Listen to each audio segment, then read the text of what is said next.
I always believe that each person's life has its own rhythm. Some people live fast like the pounding drums in a parade. Others drift slowly, steadily, like the quiet ticking of a clock slicing through time. As for me, before meeting Ashton, I lived offbeat. My name is Ryder, a freshman college student, an ordinary American to the point that if you passed me on campus, you probably wouldn't remember my face 5 minutes later. But there's one thing I remember very clearly. The first sound I heard from Ashton wasn't his voice.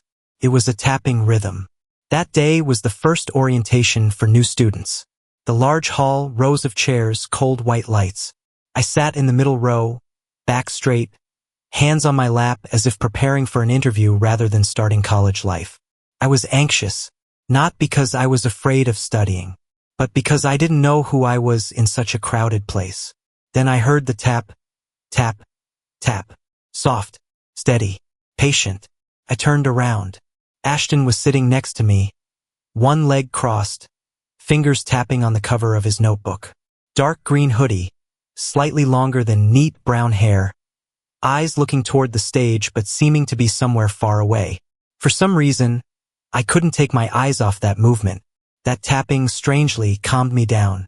When the hall started getting noisier, Ashton stopped tapping, turned to me and asked very naturally, "Do you feel like you're standing offbeat?" I blinked. "What do you mean?" He shrugged. "Everyone seems excited, but I just feel a bit lost." I laughed. For the first time that day. Yeah, me too. Ashton. Ryder. Just two names. No lightning bolt. No background music. But if I had known then that that moment would be the first beat of a song lasting many years, I might have paid more attention to how my heart beat a little faster. In the days that followed, I kept running into Ashton, in communications class, at the student cafe, in the 24-hour library with the smell of old paper and fatigue. We didn't try to become best friends. Everything just happened naturally. We talked about movies, music, dreams that weren't yet shaped. Ashton liked jazz, the kind of music I never understood, but he explained it with very slow words, as if afraid I'd miss a beat. "Jazz doesn't need to be perfect," he said. "It just needs to be honest."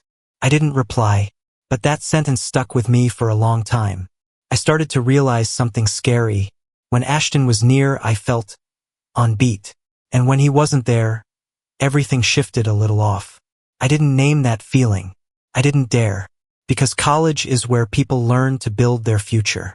And me, at that time, was just learning not to run away from myself. And Ashton, he was the melody I never knew I was searching for. Freshman year passed faster than I imagined. Early fall days blended into winter, then spring arrived unnoticed. Ashton and I didn't officially call each other anything. Not best friends. Certainly not anything beyond safe boundaries, but anyone looking could see we were always side by side. We shared more classes than planned, not on purpose, but because our schedules coincidentally synced. Some mornings I wasn't fully awake yet, and there was Ashton already sitting in the familiar row, pushing a hot coffee toward me without a word. I don't remember ever telling him I liked that kind of coffee, but he knew. Once I joked, "Do you have a super memory?" Ashton smiled. "No, I just pay attention." That sentence made me start to fear, because I paid attention to him too much. I noticed how he furrowed his brows when concentrating, how he lightly bit his lower lip when thinking, how his voice deepened when talking about his family in Ohio. I noticed the vague discomfort in my chest whenever someone, guy or girl, sat too close to him. But I didn't do anything. I always told myself, this is just college. Everyone changes. Everyone eventually veers to a different rhythm. Ashton started dating Emily at the end of freshman year. She studied economics, blonde hair, bright smile. She held Ashton's hand naturally as if it were obvious. I stood next to them in group hangouts, laughing at the right times, saying the right things, but in my chest, something was painfully offbeat. That night, I got back to my room very late. I turned on jazz, the kind Ashton often listened to. But for the first time, it annoyed me. The chaotic, unstable rhythm, like my own emotions.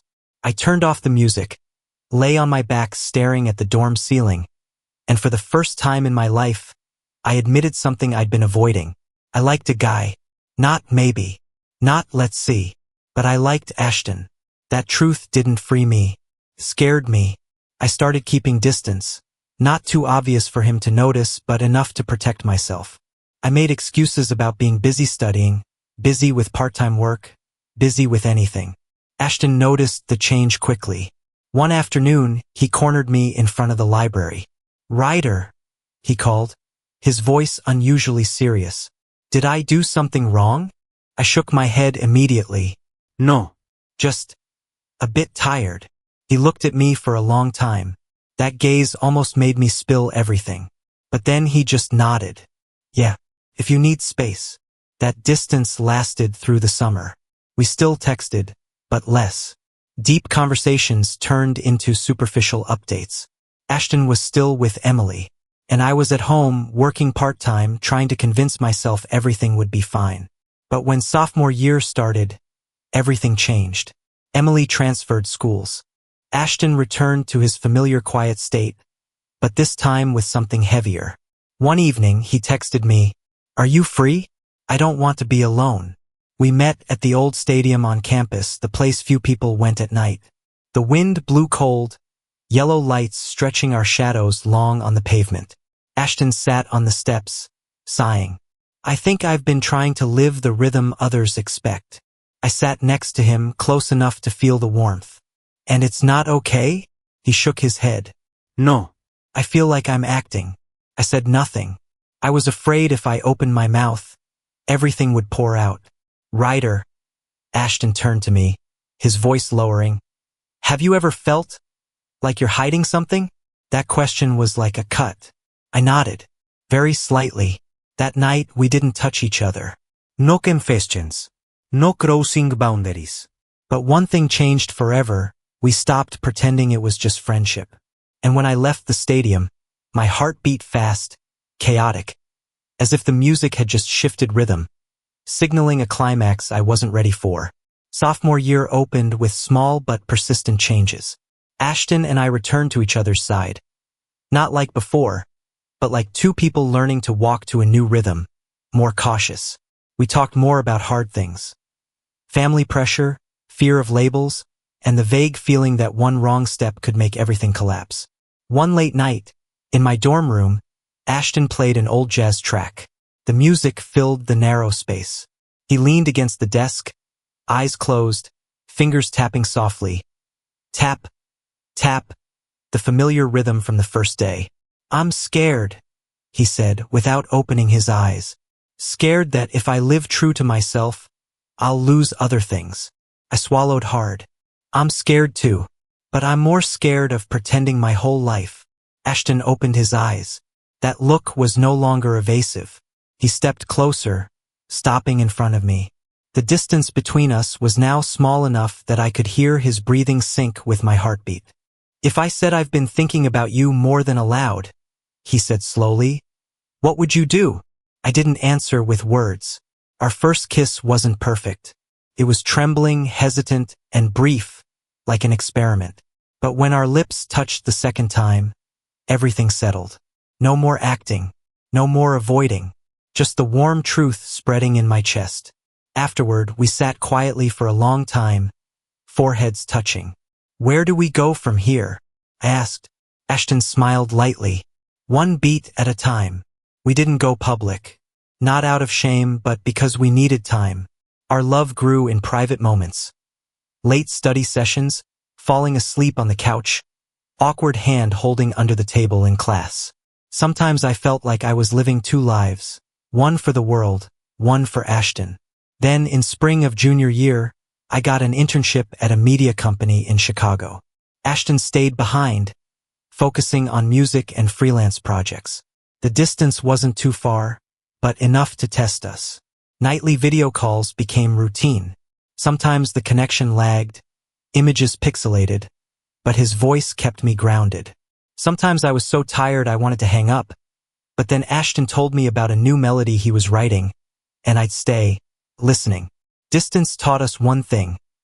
Love needs a steady rhythm, not always climaxes.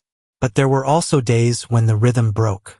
One evening, after a pointless argument, about who called first, about me being too busy, about him feeling left behind, Ashton went silent. The silence stretched frighteningly. "I don't know what we're trying to prove," he said finally. "That we're strong? Or that we're afraid of losing each other?" I stood still. For the first time, I realized loving each other doesn't mean always being in sync. It's learning to return to the shared rhythm when lost. We didn't break up, but we changed. More honest, less defensive. When senior year came, we decided to go public. Not loudly, no announcements, just no more hiding. Friends reacted differently, family needed time. But we stood together strong enough. Graduation happened under a pale blue sky. When I threw my cap high, I saw Ashton in the crowd, waving at me, his smile radiant. In that moment, I understood that college didn't just teach me knowledge. It taught me how to love and be loved in my own rhythm. But life after college is the real music. Life after college has no applause, no stage, no one counting down to tell you when to start. Just Monday mornings, unread emails, and the vague feeling that you're chasing some rhythm, but not sure if it's yours. I moved to Chicago right after graduation. The big city, noisy, cold in a way very different from campus. I rented a small studio apartment, enough space for a bed, a desk, and thoughts that wouldn't quiet. Ashton didn't come with me. He stayed another year to finish some music projects, teach part-time, and, as he said, to make sure I don't abandon part of myself just for love. We talked a lot before deciding that. Not arguments, but long, slow, tiring, but necessary conversations. I supported him, truly. But that didn't stop the emptiness when I returned to the empty apartment after my first workday. The job at the media company was as I imagined. High pressure, competitive, and no one waits for you to catch up. I learned to speak faster, be more decisive, hide hesitations behind a professional smile. My colleagues were friendly, but kept distance. I hadn't told them about Ashton, not out of fear, but because I didn't know my place in this new world yet. Evenings I called Ashton. Some days we talked for hours. Some days just short sentences. "Are you okay?" he asked. "Yeah, just a bit tired." I didn't say how much I missed him. Didn't say that sometimes I stood in crowded streets and still felt lost. I was afraid if I said it, I'd pull him away from the path he was building. But Ashton always heard what I didn't say. "Ryder," he said one evening, "you don't have to be strong with me." That sentence almost made me cry. Distance highlighted differences we'd avoided before. I got used to rigid schedules, long meetings. Ashton lived by flexible rhythms, working when inspiration hit. Once I got annoyed because he forgot the call time. Once he was disappointed because I hung up too early. We didn't have big fights, but small cracks appeared. One rainy night, after a terrible workday, I opened my laptop and stared at the ringing call screen with no one picking up. For the first time, I wondered, are we holding each other back? That question haunted me for days. One weekend, Ashton surprised me in Chicago. He stood at my apartment door, soaked from rain, smiling tiredly. I didn't ask why. I pulled him inside, hugged tight. For the first time in months, I felt my heartbeat steady. We didn't talk about the future right away. Just cooked, listened to music, lay next to each other in silence. That night, Ashton tapped a rhythm on my back, the familiar one. "I think," he said softly, "we're playing two different songs, but maybe still in the same key." I turned to look at him. "Do you regret it?" He shook his head. "No, but I don't want to lose you just because I'm afraid of change." For the first time, we talked openly about breaking up, not as a threat but as an option. And that made me realize we loved each other not out of habit, but because we chose to stay every day. When Ashton left, I walked him down the street. Before getting in the taxi, he kissed me. Not rushed, not hidden. "Find your rhythm," he said. "I'll find mine. Then we'll see if they can blend again." I stood there a long time watching the car disappear. Not as painful as I thought. Just a long, necessary pause before the music continued. That pause lasted nearly a year. Not the cutting off kind of silence, but a gradual thinning of calls, messages no longer arriving at familiar times. Ashton and I still knew about each other's lives. Scattered pieces enough not to become strangers, but not close enough to call it in sync. I advanced faster than expected. Responsibilities increased, schedule packed. I moved to a bigger apartment, bought more furniture, learned to live alone without feeling empty. Colleagues started inviting me for drinks after work. Some subtly asked about dating. I answered vaguely, half true, half evasive. Sometimes I thought I was fine. Until one Friday evening, when I accidentally heard an old jazz track in a small bar near home. Slow, improvisational rhythm, the kind Ashton used to play in the dorm. I sat still, letting memories flood. Late nights, awkward kisses, tapping on the desk. I realized I no longer hurt, but I still remembered. Ashton's message came on a spring morning.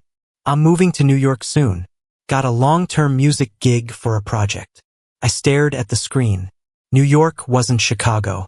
Not closer, but not farther in the old way. Congrats, I replied. You deserve it. It took him a few minutes to text back. If you're around, I'd like to meet. We met in New York, in the city that always lives faster than human heartbeats. Seeing Ashton after all that time made me flustered. He looked more mature, neat short hair, steady eyes. But when he smiled, I still recognized the guy who tapped next to me in the hall years ago. We walked a long time talking about work, changes, avoiding big questions. Until standing by the river, strong wind blowing, Ashton stopped. Ryder, he said, are you happy? I thought for a long time. Some days yes, some days no. He nodded. Me too. No declarations of love. No promises. Just an honest acknowledgement that we'd grown up, and were no longer two scared college kids facing our feelings. That night we were together. Not rushed. Not trying to make up for the past. Just two adults choosing to share an intimate, gentle moment. Enough to remind that love once existed, and might still. The next morning we had coffee in comfortable silence. We don't have to decide right now, Ashton said. I smiled. For the first time, I'm okay with that. In the months after, we kept in touch more regularly. Didn't call it getting back together. No labels. Just giving our rhythms a chance to touch again, occasionally merging. A year later, I accepted a short-term transfer to New York. Not because of Ashton, at least that's what I told myself. But when I told him, he laughed long on the phone. Maybe, he said, this song isn't over yet. I didn't reply. I thought about the journey so far. From college, fears, distances, hard choices. I understood that love isn't always being together. Sometimes, it's giving each other space to find your own rhythm. And if lucky, those two rhythms will find each other again. New York welcomed me with a gray morning. Cold wind slipping through high-rise streets as if the city never learned to slow down. I dragged my suitcase through the lobby of the short-term rental, feeling familiar yet strange. Like standing before a new song, reading the melody but not knowing where to enter the beat. Ashton picked me up at a small coffee shop near his studio. When I walked in, he was sitting with his back to me, headphones on, fingers tapping on the table. I paused a second, letting the moment sink in. Then he turned, our eyes met, and his smile bloomed. Not surprised, not hurried, as if I'd always been there. Welcome to New York, he said. In the first weeks, we kept a safe distance. Met after work, had dinner, talked about trivial things. I attended tense meetings, learned to navigate the new environment. Ashton lived amid music, flexible deadlines, but no less creative pressure. Sometimes I thought, maybe we should just be two parallel lines, close enough to see each other, but no longer intersecting. Then one evening, Ashton invited me to the studio. Small space, soundproof walls, soft yellow lights. He played a new track. Unfinished, the rhythm strange, slightly off, but something pulled me in. What do you hear? He asked. I hear two different rhythms, I answered honestly. But they're trying to find each other. Ashton smiled. Exactly. That's the idea. That evening, we sat closer than necessary. When his hand touched mine, neither pulled away. Not out of impulse, but because we'd gone a long way around to return to this point. We decided to try again. This time not as two scared college guys, but as two adults, knowing love doesn't always win, but always deserves to be played to the last note. Living in the same city, same rhythm wasn't easy. Some days I came home late, Ashton already asleep. Some days he pulled all-nighters in the studio, while I needed quiet. We argued about small things but reflecting big differences. Sometimes I wondered if we were forcing two incompatible songs to blend. But this time we didn't run. We learned to say, I need to be alone. Learned to say, I need you. And most importantly, learned to listen when the other's rhythm slowed. One fall evening, we walked through the park, golden leaves covering the path. Ashton held my hand openly, naturally. I looked around, no longer feeling the need to check others' eyes. I just felt that hand warm and firm. I used to think love was finding someone with the same rhythm, I said. Ashton shook his head. I think love is learning to play together, even if the rhythm changes.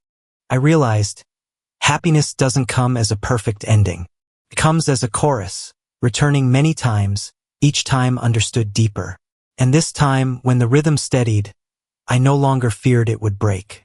There was a very ordinary evening. No anniversary, no special day, when I suddenly realized I'd stopped counting the time since Ashton returned to my life. We were in his small apartment in Brooklyn. I was washing dishes, Ashton sitting on the floor, back against the sofa, laptop on his lap. He tweaked a short music segment over and over, repeating the same beat, patient to the point of stubbornness. Do you hear it? Off? He asked. I turned off the faucet, listened. Yes, but not wrong. Like, it won't settle. Ashton looked at me, eyes lighting up. Exactly. In that moment, amid dripping water, yellow lights, and unfinished music, I realized I was living in what I once thought was a luxury. A shared life without fanfare, without proof, just presence. We started talking about the future differently. No more if, but when. When my contract ends. When his project stabilizes. When we're ready to choose the same city, not because one sacrifices, but because both want it. Of course, it wasn't always peaceful. There were days I doubted myself, whether I was missing opportunities by choosing to stay. There were days Ashton feared his music would never be big enough to last. Those fears didn't disappear. We learned to put them on the table, face them, then hold hands. A year later, we moved to a bigger apartment, still in Brooklyn. Not large, but enough for 2 desks, a music corner, and slow weekend mornings. I hung my diploma on the wall. Ashton hung a poster from his first gig with his name in the credits. We've come a long way around, I said, leaning on his shoulder. Ashton tapped a rhythm on my arm, the familiar one, but steadier than before. Yeah, but I like this arrangement. Sometimes, I think about my 18-year-old self. The guy sitting in the hall, heart beating offbeat, not knowing that a casual question next to him would open an entire journey. I wish I could tell him, every fear will lead to a place worth living. Love, for me now, is no longer a big wave. It's a steady rhythm. Deep enough to trust, flexible enough not to break when it shifts. One evening, as we lay next to each other, Ashton whispered, if one day everything changes, are you scared? I thought, then shook my head. No. Because we know how to find the rhythm again. Ashton kissed me, light, slow, familiar. And in that moment I understood. Love isn't finding a perfect person to go with. It's finding the rhythm and choosing to stay to play the whole song together.